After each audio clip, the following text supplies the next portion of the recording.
Untuk kualitas audio yang lebih baik, silahkan gunakan headset atau headphone kalian.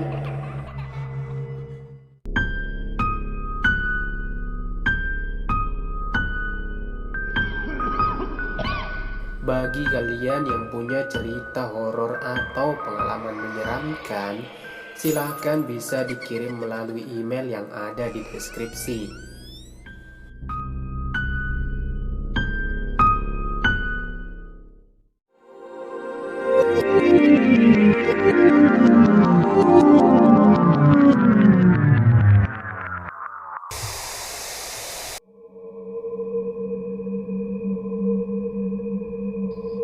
Pada episode yang lalu, kedua preman kampung yang pernah memperkosa Kintari datang ke rumah Nenek Sanggul. Kali ini mereka tidak hanya berdua, tetapi ditemani oleh dua perampok hutan yang dulu membunuh orang tua Kintari. Ternyata maksud preman dan kedua perampok itu adalah mereka ingin menjadikan Kintari sebagai budak. Mereka akan melampiaskan nafsu bejat mereka kepada Kintari. Namun, Nenek Sanggul mencoba menghalangi dengan memohon-mohon kepada perampok hutan. Akan tetapi, Nenek Sanggul malah dibantai oleh kedua perampok itu. Kini, Kintari terpojok di sudut dipan bambu. Raut wajahnya sangat ketakutan. Ia terbayang-bayang akan kejadian mengerikan yang terjadi pada kedua orang tuanya. Kedua perampok hutan itu mulai mendekati Kintari. Sementara dua preman kampung tersenyum puas melihat Kintari yang ketakutan. Salah satu perampok hutan mengendus-endus dan membelai pipi Kintari. Dalam hati, Kintari ingin melawan, namun dia tidak berani gegabah. Bagaimanapun saat ini bukanlah waktu yang tepat untuk melawan. Akhirnya Kintari pun pasrah dengan apa yang akan terjadi kepadanya. Perampok hutan yang memegang pipi Kintari kini menjauhkan kepalanya dari wajah Kintari. Lalu dia memerintahkan kepada kedua preman kampung untuk menelanjangi Kintari. Tentu tidak sulit bagi mereka untuk melakukan hal itu. Kini tak ada sehelai benang pun yang menempel di tubuh Kintari. Kintari berusaha menutupi buah dadanya dengan telapak tangan. Namun melihat hal itu, kedua preman kampung segera memegang lengan Kintari. Kintari tidak bisa berbuat apa-apa.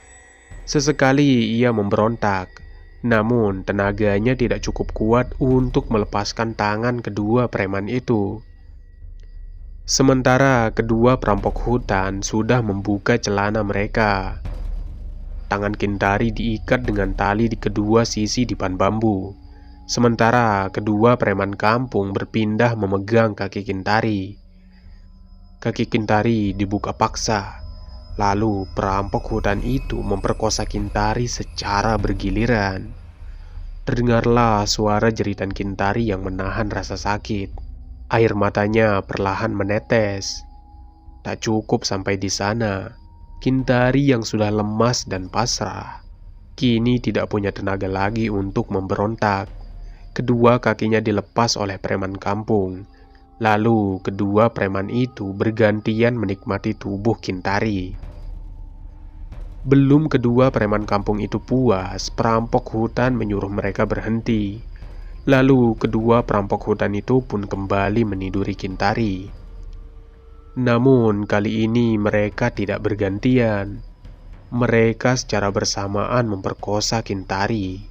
Satu memasukkan di lubang kemaluan, satunya lagi memasukkan di lubang anus. Kintari pun berteriak sangat kencang karena menahan sakit yang sangat luar biasa. Ia menangis, memohon-mohon kepada perampok untuk menyudahi perlakuan mereka. Namun perampok-perampok itu malah semakin brutal. Kedua preman kampung tertawa terbahak-bahak. Kintari benar-benar diperbudak oleh perampok dan preman itu. Hingga akhirnya Kintari pun tewas.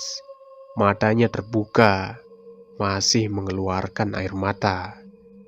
Salah satu preman memeriksa detak jantung dan nadi Kintari.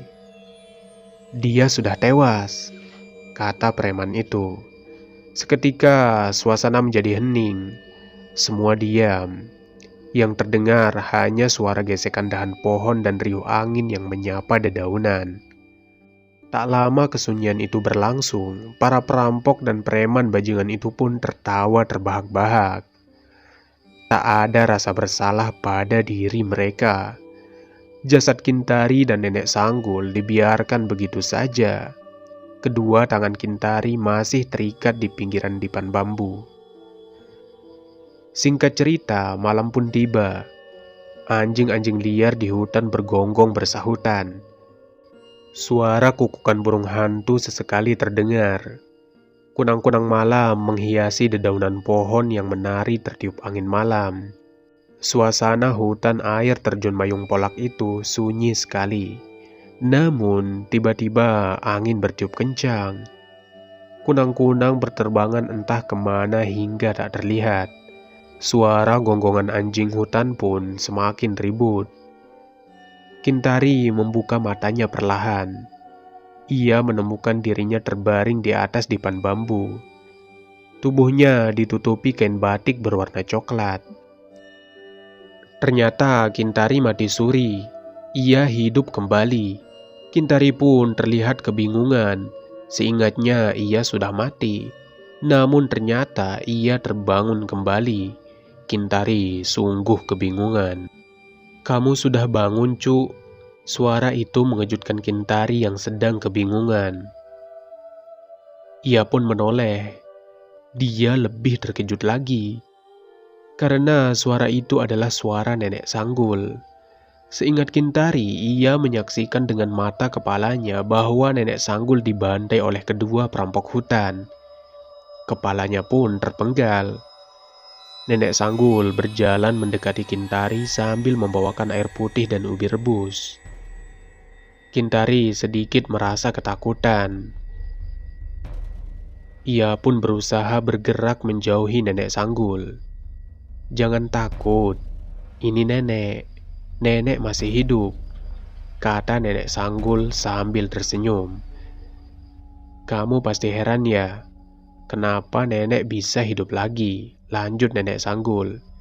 Kintari pun mengangguk, namun raut wajahnya masih saja ketakutan. "Nenek mempunyai ajian rawa rontek. Bagaimanapun orang menghancurkan tubuhku, bila terkena angin, maka tubuhku akan kembali utuh dan aku akan hidup kembali," jelas Nenek Sanggul. Kintari pun mulai terlihat tenang. Nenek Sanggul mengambil gelas berisi air hangat lalu meminumkannya kepada Kintari. "Kita harus membalas perbuatan mereka atas apa yang telah mereka perbuat kepadamu dan kedua orang tuamu. Termasuk mereka telah mengusik ketenanganku," ucap Nenek Sanggul serius. Siang malam terus berganti.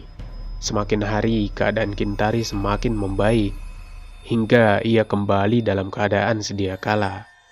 Setelah sembuh total, Kintari diajarkan rencana balas dendam oleh Nenek Sanggul. Kintari harus berpura-pura menjadi arwah gentayangan untuk menakut-nakuti mereka. Begitupun Nenek Sanggul.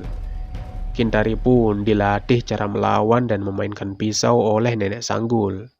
Ternyata dulunya Nenek Sanggul adalah mantan pendekar.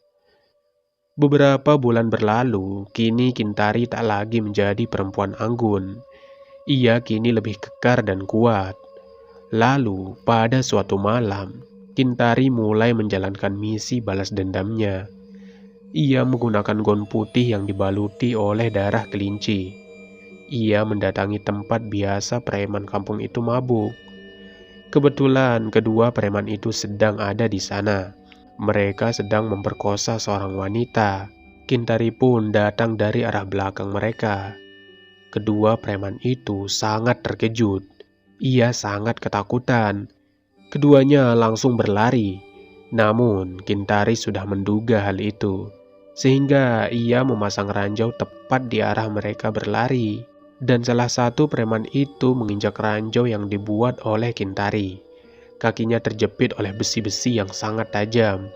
Preman itu berteriak minta tolong, sementara temannya kabur, tidak peduli dengan temannya yang terkena ranjau. Tiba-tiba Kintari muncul di depan preman yang sedang kesakitan itu. Ia memegang pisau, lalu Kintari menusukkan pisau itu di paha preman. Preman itu pun berteriak kesakitan. Ia meminta maaf kepada Kintari. Namun semuanya sudah terlambat. Kedua tangan preman itu diikat oleh Kintari. Lalu Kintari merobek semua pakaian si preman. Kintari menendang kepala preman dengan sangat keras. Preman yang sangat ketakutan itu terus-menerus meminta maaf kepada Kintari.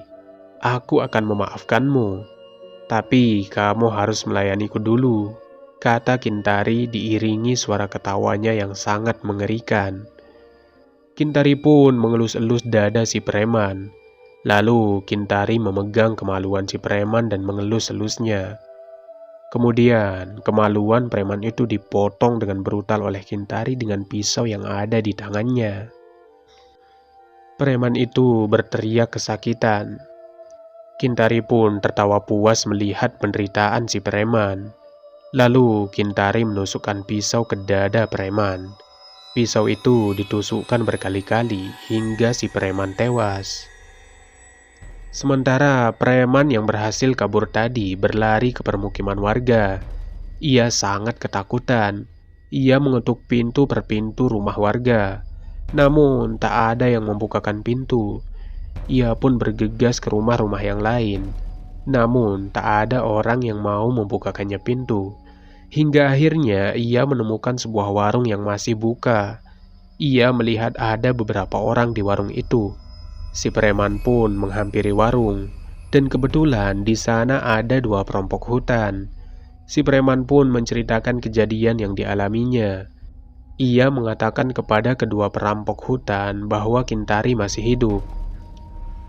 Bukannya takut, kedua perampok itu malah menertawakan si preman. Mereka menganggap si preman sedang mabuk karena kebanyakan minum. Mereka tidak percaya sama sekali dengan cerita si preman. Namun tidak lama, angin bertiup halus. Suasananya terasa berbeda. Lalu muncullah sosok Nenek Sanggul dari kegelapan. Nenek Sanggul terlihat sangat menyeramkan. Sanggulan rambutnya dilepas. Ia membiarkan rambutnya terurai. Ia menggunakan daster hitam. Nenek Sanggul menenteng golok. Lalu tertawa melihat kedua perampok hutan dan preman. Segera para perampok dan preman itu pun lari terbirit-birit. Mereka bersembunyi di sebuah rumah warga. Pintu rumah warga itu didobrak paksa oleh perampok hutan. Mereka pun bermalam di rumah itu. Mereka tidak berani tidur hingga pagi hari. Pada keesokan harinya, mayat preman yang tewas tadi malam ditemukan oleh warga yang sedang mencari kayu bakar.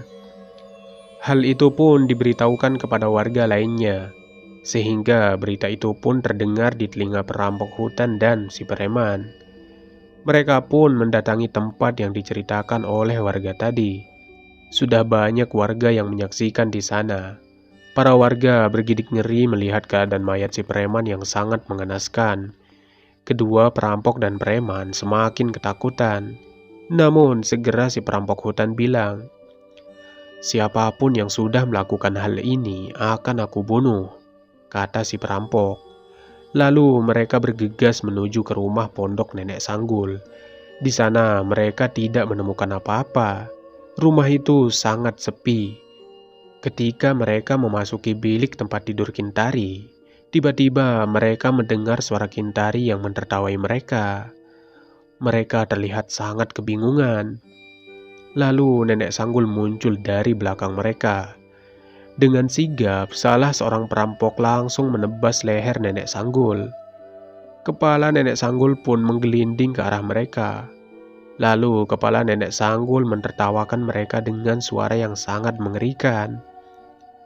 Perlahan kepala Nenek Sanggul terbang dan menyatu kembali dengan badannya. Perampok yang satunya berjalan maju mendekati Nenek Sanggul. Ia segera ingin melayangkan golok berkaratnya ke leher Nenek Sanggul. Namun baru saja ia mengangkat goloknya, tiba-tiba telinganya tertusuk anak panah. Tidak sampai di sana, beberapa anak panah secara berurutan menancap di tubuh kekar perampok itu. Lalu Nenek Sanggul mengikat leher perampok itu dengan tali yang sudah tergantung di atasnya. Setelah tali itu terikat di leher si perampok, perlahan tubuh si perampok hutan pun ditarik ke atas hingga kehabisan nafas. Perampok itu pun tewas seketika. Perampok satunya dan si preman semakin terlihat ketakutan. Mereka menyaksikan temannya ditelanjangi oleh Nenek Sanggul. Lalu kemaluannya diikat dengan tali lalu ditarik hingga putus. Perampok dan preman itu tidak bisa berbuat apa-apa. Sebab di tubuh mereka sudah tertancap beberapa anak panah yang sudah dibaluri oleh racun. Sehingga lama-kelamaan mereka akan pusing dan pingsan. Dan benar saja, preman dan perampok itu pingsan. Ketika terbangun, mereka menemukan dirinya dalam keadaan telanjang. Dan kemaluan mereka pun terpotong dan digantung di depan mereka masing-masing. Ketika preman dan perampok itu membuka mata lebih lebar, mereka melihat Nenek Sanggul dan Kintari masing-masing memegang kayu yang sangat runcing. Lalu kayu itu pun ditusukkan ke dada perampok dan preman hingga tewas. Selesai. Terima kasih sudah mendengarkan cerita ini ya. Tunggu cerita-cerita lainnya. Tetap sehat dan semoga selamat dunia akhirat.